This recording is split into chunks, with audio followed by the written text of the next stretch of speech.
В ходе поездки первый вице-премьер осмотрел республиканское унитарное предприятие Министерства сельского хозяйства «Абхазпродэкспорт», которое занимается реализацией сельхозпродукции, выращиваемой в Абхазии на территории России. Объект для хранения и последующей реализации фруктов и овощей был возведен за счет средств комплексного плана социально-экономического развития Абхазии.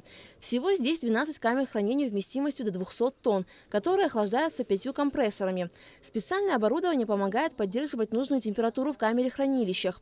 Загруженность всех камер в основном приходится на время реализации цитрусовых и плодовых культур.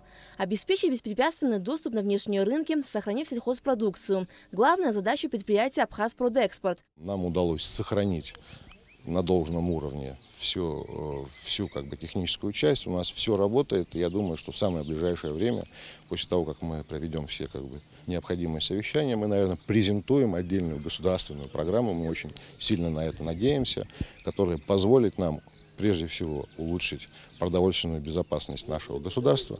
Как вы видите, всякие катаклизмы могут происходить в мире. И вот эта вот пандемия, которая случилась, она нам наглядно показала, что без по сути, создания государственного резерва, который позволит Республике Абхазия существовать и получать там правильные продукты и в нужное время, без этого другого пути нет. В рамках рабочей поездки Беслан Джопа посетил и республиканское унитарное предприятие Министерства сельского хозяйства «Абхазмед» в селе Кындык. Объект рассчитан на производство, заготовку, переработку и реализацию натурального меда.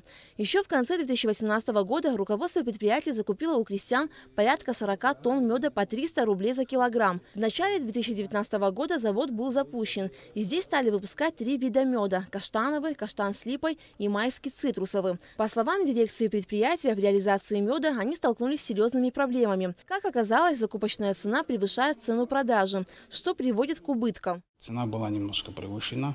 Контракта конкретно у нас ни с кем не было, куда его отправлять. Люди, которые хотят купить мед, они то, что предлагают цену, и та цена, которая у нас здесь, то есть себестоимость меда, она намного выше получается, нежели чем должно быть. А если исходить той цены, которую нам дают, допустим, даже если мы находим, куда его сбыть, то цена намного ниже. То есть получается, чтобы мы что-то хотя бы реализовали, цена должна быть не более 100-120 рублей. Получается, понимаете? Это в 2 раза меньше, чем ту цену, которую отдали за килограмм меда. Однако, несмотря на сложности, предприятию удалось реализовать порядка 6 тонн меда на внутреннем рынке. Дирекция «Абхазмеда» надеется на помощь государства в реализации меда на внешнем рынке. У меня контракт заключен с Duty Free на границе, туда я поставляю. Сейчас просто карантин, все остановлено, а так я каждый месяц по 700-800 банок отправляю в Duty. Ну, еще внутренние магазины, наши, там тоже у меня контракт заключен с 2 фирмами. Правда, внутри у нас очень долго процесс, но все-таки пытаемся что-то делать. По завершению инспекции первый вице-премьер Беслан Джопа подвел ее итоги. Эти 2 проекта были начаты за счет инвестиционных программ. За эти 10 лет эти предприятия, видите, в каком находится положении. То есть ни одно из них, пока этот проект ничего не выполнил, они имеют какую-то схожую общую историю. То есть заводы построены, организация предприятий построена, но той задачи, которую ставили мы, как государство, тогда и вообще правительство, этой задачи сегодня не выполняется. То есть одно это хранение, переработка продовольственных продуктов, которые выращиваются в Абхазии.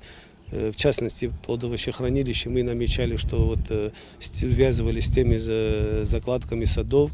Помимо этих садов мы намечали у крестьян закупать продукцию, всю сельскохозяйственную продукцию и обрабатывать, и вывозить, продавать. То есть государство на себя в лице этих предприятий, Минсельхоза, брали на себя такое ответственность. Но сегодня, к сожалению, этого нет.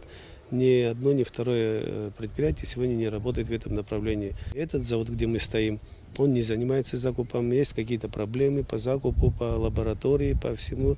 Будем выяснять, видимо, где есть прокол, надо выяснить, знать. И если нужна помощь, то мы готовы оказать, но не в той части, чтобы опять же это простаивало. Завод построен неплохой, хотя оборудование немного устарело за эти 10 лет, пока он строился. Но тем не менее завод готов сегодня 2 тонны вырабатывать в сутки. То есть очищать, фасовать и в надлежащем виде вывозить за пределы Абхазии для реализации и внутри Абхазии в летний курортный сезон, что немаловажно. Но этого сегодня не делается. Вот выясняем, почему это не делается, что случилось. Беслан Джопа продолжит инспекционные поездки и в другие районы республики. Алика Трапша, Алексей Гухава, Абхазское телевидение.